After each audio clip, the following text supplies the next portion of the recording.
Hey there, everyone. This is Rob Bechtold bringing you NOLA Food Podcast number 14.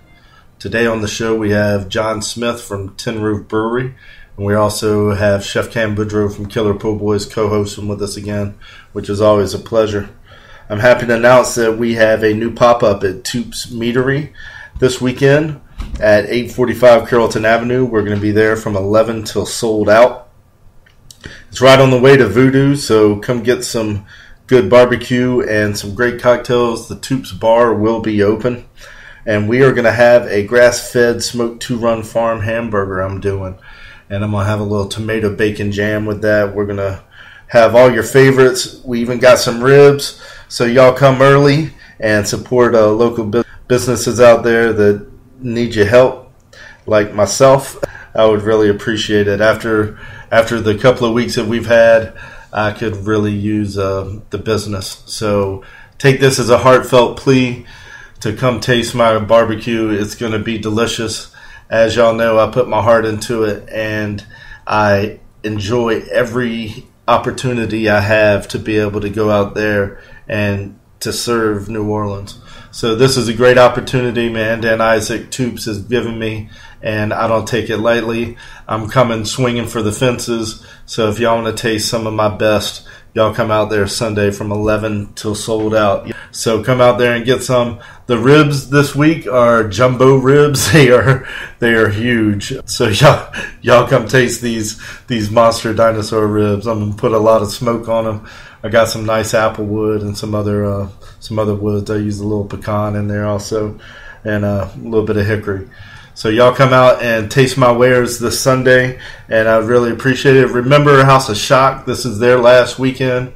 My co-pit master, Larry Burrows, out there doing his thing, scaring the shit out of everybody in New Orleans. So y'all give House of Shock some love. So here we go with the show. I hope y'all enjoy it. How's everybody doing? This is Rob Bechtold from NOLA Smokehouse. We got Cam Boudreaux from Killer Po' Boys. Oh, yeah. And we got John Smith here from Tin Roof Brewery. All right, people. Up in Baton Rouge, right? Yes, Baton That's Rouge. where y'all out of. Yep. And we're going to be talking a little NOLA food. And we also got video going on today, so we're going to try to upload that. And welcome. All right, man. So, John, I know we're talking to you about the podcast in the last couple of weeks. You seem really excited. So I said, what the hell? Let me get you on the show. I know you got a great perspective. You spend a lot of time beating the street. I know you eat out a lot in the city. And also, I know that your heritage, you might have some shout-outs to some good eats out in Mississippi, too. Absolutely.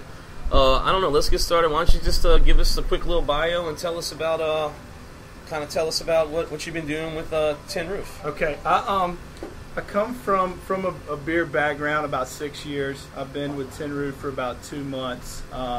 Right now with these guys, just beating the streets and really kind of trying to jump on the relationships that I've had the privilege to make around New Orleans.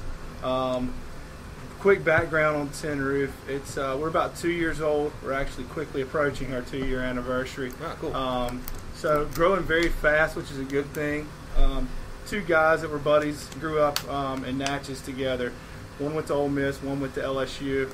Kind of always had a passion for craft beer, and then went their separate ways to try to go into the real world, as we call it, and quickly decided that's not what they wanted to do. So thankfully for me and thankfully for our fans, they decided to start a brewery. They came together, decided on Baton Rouge, and been going strong for 2 years. It's there's 6 people total. We have the 2 owners, marketing director, sales director.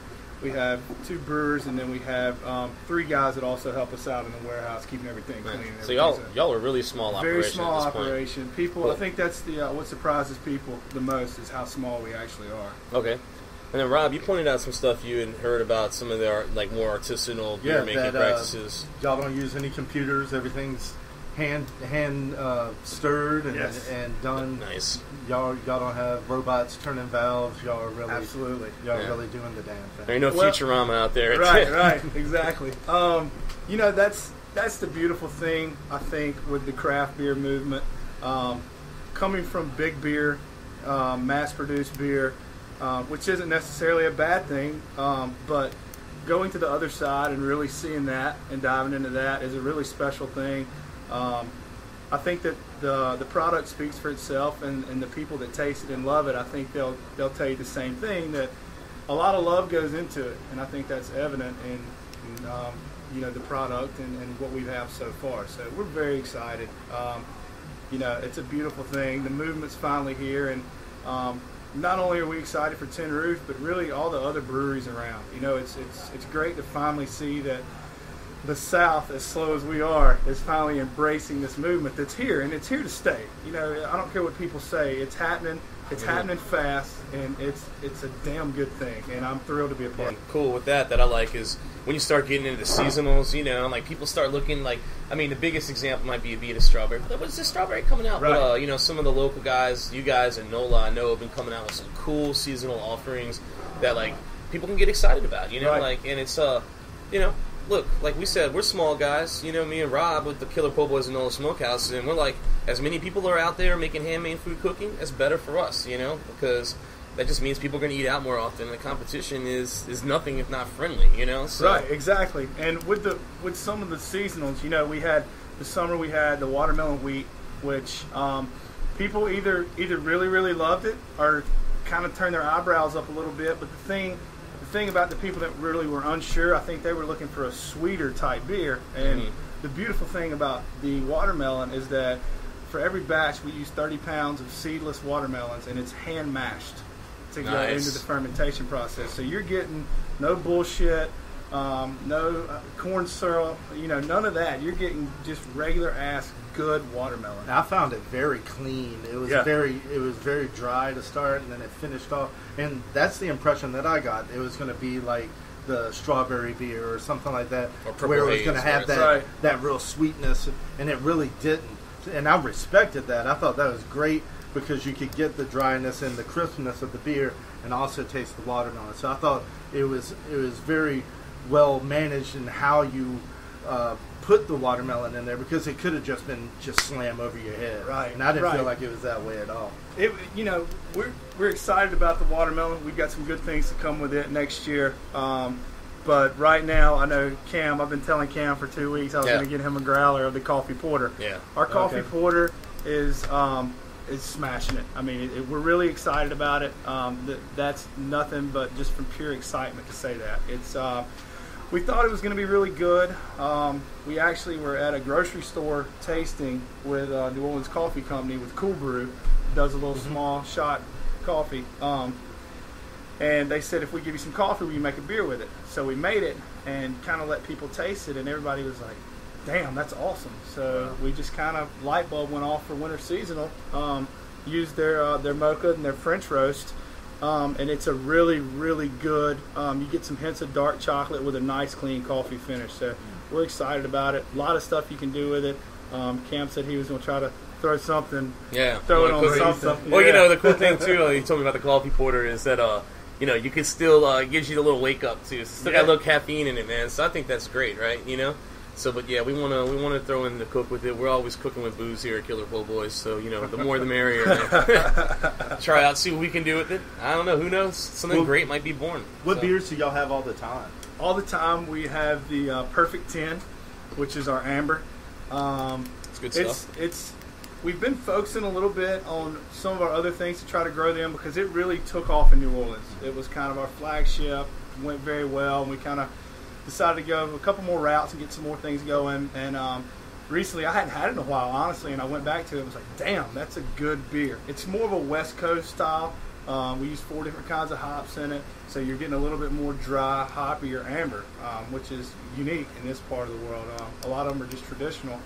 We do that. We do a Voodoo Bengal, which is my personal favorite. It's the American Pale Ale. Nothing too crazy. I'm a hophead. I love it. As hoppy as you can get it, I love it. But this one is for the everyday drinker. I think it goes down really easy for somebody that just kind of smooth pour. That's right, true. Right. That just wants to nice try it. Richness too. And a little shout out. It is on tap here at Aaron Rose. So. And then we have the blonde, which is, I call it our yard cutting beer, because it's really good for down here. When it's hot as hell, you can drink 100 of them. It seems like. They're really smooth. Still have that craft beer taste. You can tell some love went into it, but really smooth, easy to drink beer. So it's really catching on. Purple and gold colors, purple and gold cans, which are great for tailgating. But it's catching on really, really well now. And it's all cans. Y'all do yes, all cans. yes. We have the amber and the blonde in cans, and then we're looking for probably mid to late November putting the Voodoo Bingle in cans, which I'm stoked about. That'll be in my fridge all the time. Is there a reason there's cans instead of bottles? You know, I hear a lot of different things. I think it's just the trend that's coming out. You know, a lot of it is the light aspect of it being in the aluminum. And then I think some of it, honestly, is the trend that, you know, some of the big boys, Sierra Nevada, kind of started it out west. And it's like the craft beer movement itself. It seems like all the cool stuff comes from out west and slowly trickles down here to us, which we'll take it as long as it gets here. It's been that way for a lot of things. It seems like with everything besides beer, right? I mean, Yeah. with beer. You know, too, with cans, I mean, they definitely, it's good for the bartenders, help save the bartender back and the beer delivery guys a little bit, you know, so I don't know if that's... They get hella cold. Yeah, they get real cold, and, you know, when I go up to my another bar, the chart room, Will that works there, he throws your beer at you, so it's a lot easier to catch a can in that bottle. Right, Let me tell you. right. We'll catch you from half a block down Charters. You got to have your head on a swivel when you're walking up. Just don't go play Jimmy Buffett in there, all right? Yeah, please. No disrespect, parrot heads. So yeah, man. You know, so we're gonna go into the food, the NOLA Food Podcast. So you grew up in Mississippi, Correct. all right? So then I'm not gonna make any assumptions, but what was it like growing up around like that rich soul food culture? You know, it's a beautiful thing, and it's funny you ask. I went back last week, and I stumbled into a blue plate. And it's been forever since I've had a blue plate, and I don't even know if you New Orleans kids know what the blue plate is. It's that meat and three, right? Yeah, you get a meat and three with a cornbread, no roll, cornbread.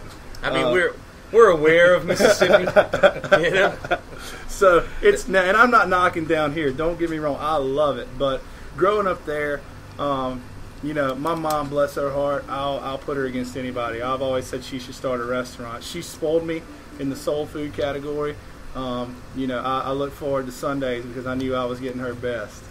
So it was, like I said, I love the richness of the seafood, especially the fried seafood. This belly ain't all beer. There's some fried seafood in there too. But look, I'm a sucker for a good shrimp po' boy, bro. So I can understand that, you know. But definitely love growing up there with that aspect of the food. You really can't beat it. There's just something. It's kind of like the beer. You could tell Mama put some love in that Sunday lunch. Yeah. Awesome.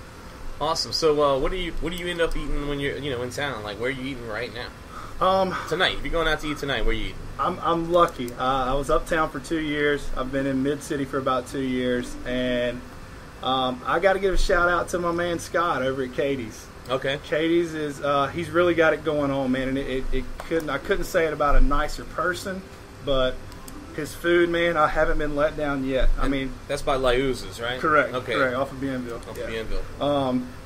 You know, anything from his Boudreaux pizza to his shrimp and grits to his sausage and grits. I was at brunch the other day and actually had I had a crawfish.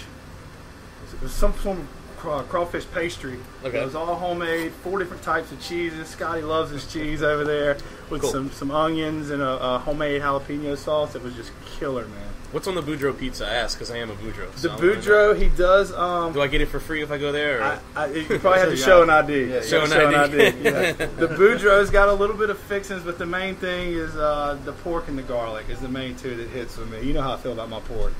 Nice. But if it's my birthday, I got a special little joint. I love going to Dick and Jenny's, man. Okay. On Chapatulas. Nice. I love the rotating menu, and I still haven't figured out why I love the rotating menu so much, because I get the same damn thing every time I go, which is the filet and the vegetables. You like to look at the menu. So right, like, hey, right. The possibility is there, right? If I wasn't going to get this. Right. And then you can plot out when you go in the next, like when you a year away, like, oh, well, right. Usually it's a seasonal item. I'll just come back next year. Maybe I'll make that choice. Right.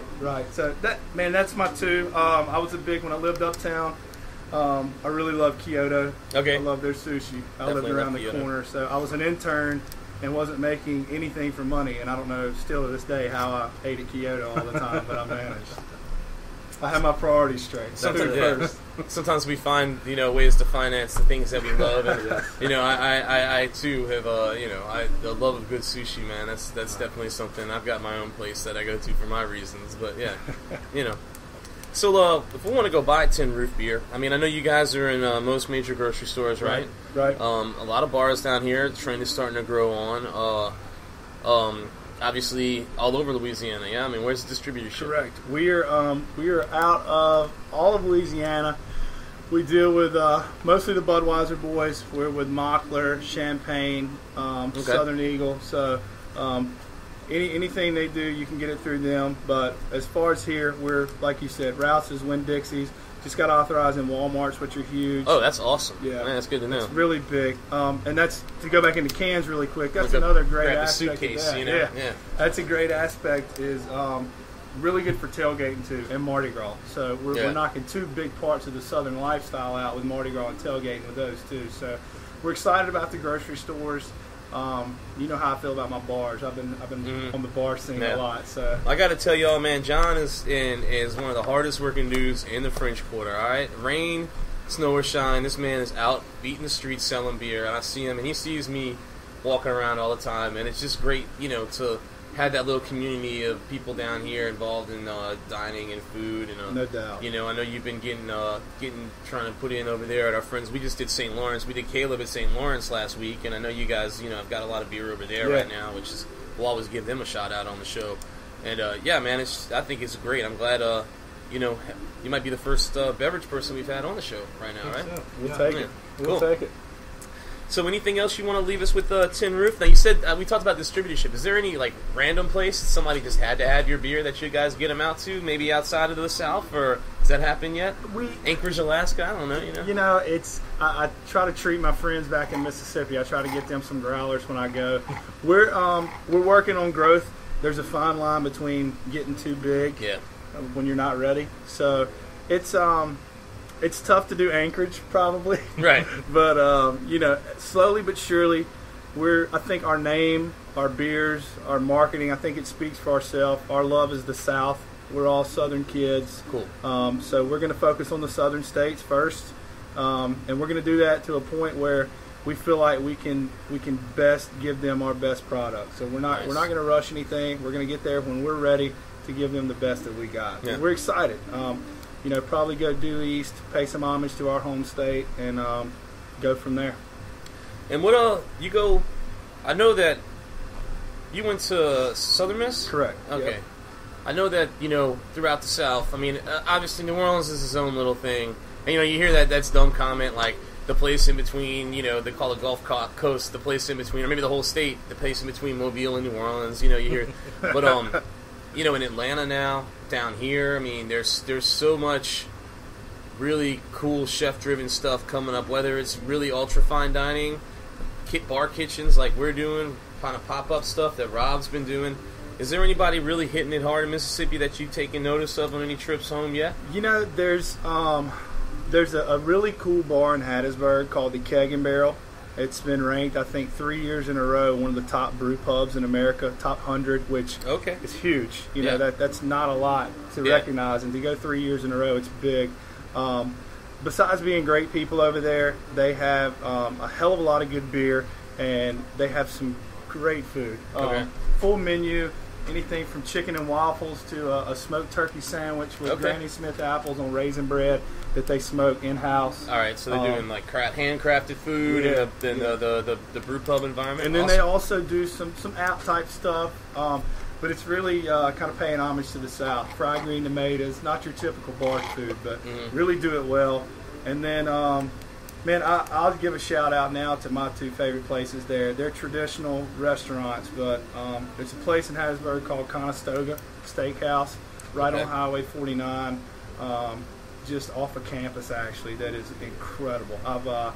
My family ate there the night I was born. I've spent many birthdays there with my parents and godparents. And so it's like y'all's Antoine's, basically. Correct. Yeah. Right. Cool. It's our go-to. Yeah. That, and then if there's any barbecue people out there that or ever find themselves in Hattiesburg, just out Highway 98 towards Columbia I'll probably piss some people off here, but There's no argument. There's nothing you can bring to the table. This is the best barbecue ribs you will ever put in your mouth. All right. I got to give it to Miss Letha's. Miss Letha's. Letha's Barbecue. Letha's Barbecue. She kills it. Everything homemade. Old Mississippi black family. It's her and her daughters. And you talk about some soul going into these ribs. Oh, man, that sounds good. All the sides are homemade. Your typical fried potatoes, potato salad, beans, and dude, I might have to drive to Hattiesburg tonight. I got to quit talking about it. That sounds good to me, man. I know. I love to hear barbecue stories like that. I just love, That's awesome. I know New Orleans, and when I get people, we get people on the show, they start talking about kind of the nooks and crannies. Mm-hmm. It's awesome, but it's great to have somebody with a different perspective of having grown up in a place that has their own food tradition of handmade food, and like we haven't had Trace on the show yet, and guys, Trace Bernard from We've Got Soul just suffered a devastating home robbery. They stole his whole restaurant, his whole little pop-up operation savings. So if you guys want to help with that out, you can go on his website, www.we'vegotsoul.com. But anyway, he's from Mississippi, and his little pop-up is based on blue plates and meat and twos. He does a meat and two. I think there might be an upcharge for meat and three. I don't know. Maybe he'll just give you the three. But I'll show him my ID. Yeah, totally. I was talking to him, and he's on Fridays at Marie's, and I was talking to him last night, and we were talking about, now you got some soul food traditions in New Orleans, and some of those old Creole slow-cooked dishes have similarities, right? But nobody's really hitting it like the meat and three spot, So I'd love to see him do more hours of service and more days and hit it up. I'll tell you what, he's got a customer here. Yeah, have you heard about them before? No, I haven't. I think I saw the benefit. There was a benefit at Lost Love, or coming up at Lost Love. Well, that was last night. Yeah. Okay. It was just. I caught that this morning on Twitter. He was a line cook of mine at K. Paul's. Okay. And I'm not sure if he's still there, but he's trying to do his own little thing and do a little pop up. And if y'all don't know, a lot of these pop ups go week to week.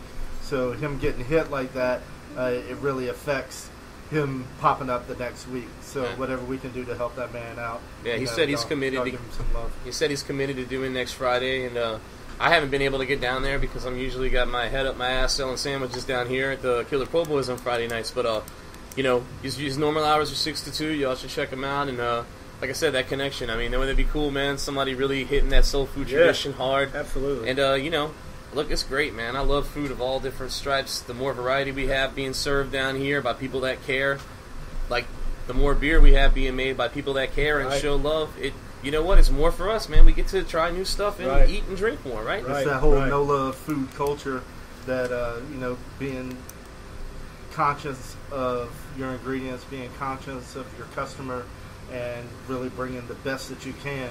That's what I see happening through beer and chefs and farmers and cheese purveyors. That's what I see on this podcast, are these people that really have a love for this culture. And we are the culture. And you're exactly right. And it goes back to just good people making good things for other good people. And that's what it is. It's that simple. And just to pay a little bit of tribute to New Orleans, man, coming from Mississippi, to get off food subject really quick, coming from Mississippi down here, a lot of my friends think Bright Light, big city. I grew up in a town of 4,000, and it's not Bright Light's big city. It's people helping people. And that was my biggest, I don't want to say shock, but almost blessing to come down here and realize that this place is filled with good people that just want to get through life and help each other and have a few drinks and listen to some good music and laugh together. Man. It's very similar to a town of 4,000 in Mississippi. I came here basically by myself and have made a lot of damn good friends in the process that are just good people, and that's really paying tribute to you guys down here, that sometimes get a bad name from people that think we're all just slobbering drunks, which, you catch us on the weekend, we might be. After a Thanksgiving. Right. Depends on if we got a home game or not. But it's really, man, I mean it with all my heart. This place is my favorite place on the planet, and that's got a lot to do with it. It's got that down-home feeling about it. Yeah, we celebrate life. We got a joie de vivre. And, that's what our society is about, man. That fuels Mardi Gras and Carnival celebration. People love from here or not from here. People that are decided that this is their home, even they're not from here, or locals and people that travel here, all have that one thread in common, man. They like to party and have a good time, And sometimes where you're from, obviously not Mississippi, but, some places aren't that into partying and having a good time, but, I think it's great, too. We all get brought together by that. Young, old, rich, poor, Absolutely. Well, everybody out there, NOLA is open. Y'all come down here, drink some Tin Roof beer, eat some Killer Po' Boys, Hell yeah. and eat some NOLA Smokehouse barbecue. Just want to thank John for coming down and doing our little show. And, like I said, we do this show because we like to shoot the shit and chew the fat, and but also just to let you guys know about what other small business people are doing right now, whether they're musicians, beer makers, And thank you, Rob, for letting me co-host all these couple weeks in a row, man. Thanks for having me, fellas.